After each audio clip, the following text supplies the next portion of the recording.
Well, hey there. It's Thursday. I'm Terry Sawchuk. It's time for 3 Minute Thursday.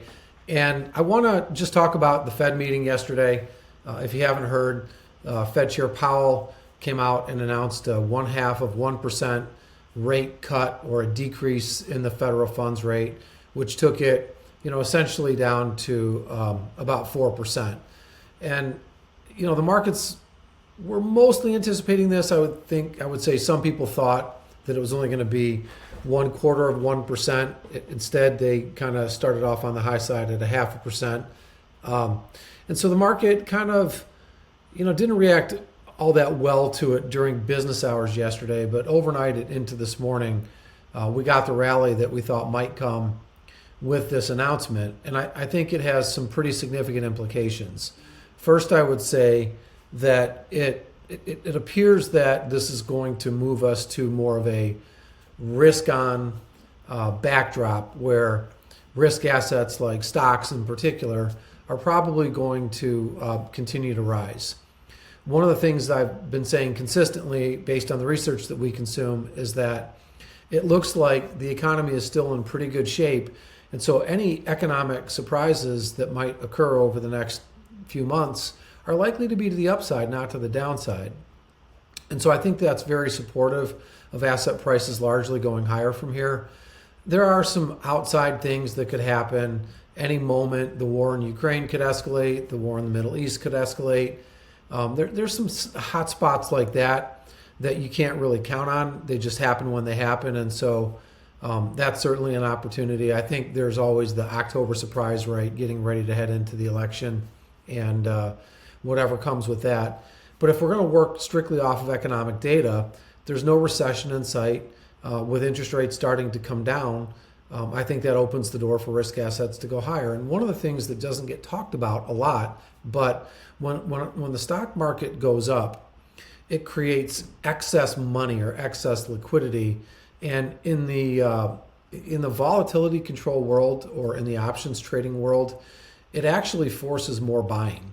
And so I think there's this loop that goes on, especially as we get into the last month of the year, where the general bias is just going to be up anyway, but due to rebalancing and some other things, that trend tends to be pretty strong.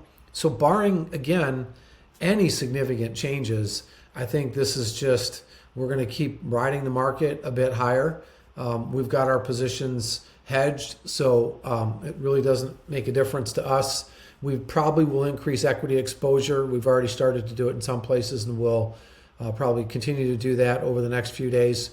And then we're going to ride the wave into the end of the year, I should say. Now, again, we're hedged, and we're going to make sure that we have some decent protection just in case things go the other way for some unexpected reason and catch everybody off sides. But for now, I would say the market looks pretty strong. On the 10-year, you can see here that the 10-year had been falling, but it's at 3.7%. And I think if the expected drop in interest rates kind of bottoms out at 3%, it kind of leaves the 10-year in no man's land. And the 10-year is tied to financing, so houses, cars, stuff like that. So we're watching that closely. That could actually creep up a little bit from where it is right now. So I don't think buying long-term bonds is the right play here. When you look at the other thing I'm a little bit cautious about is the Japanese yen. On a daily chart, it fell precipitously, but it's going up now. And so I guess in this, let me rephrase this. This is the US dollar against the Japanese yen, and you can see that the dollar had fallen considerably. It's gone up a little bit, but I think that's probably going to be short-lived just because the Fed just cut interest rates and eased monetary policy. So as we're cutting and Japan is strengthening essentially, or at least keeping interest rates level, if not raising interest rates, I would expect that it's likely that the Japanese yen may continue to strengthen.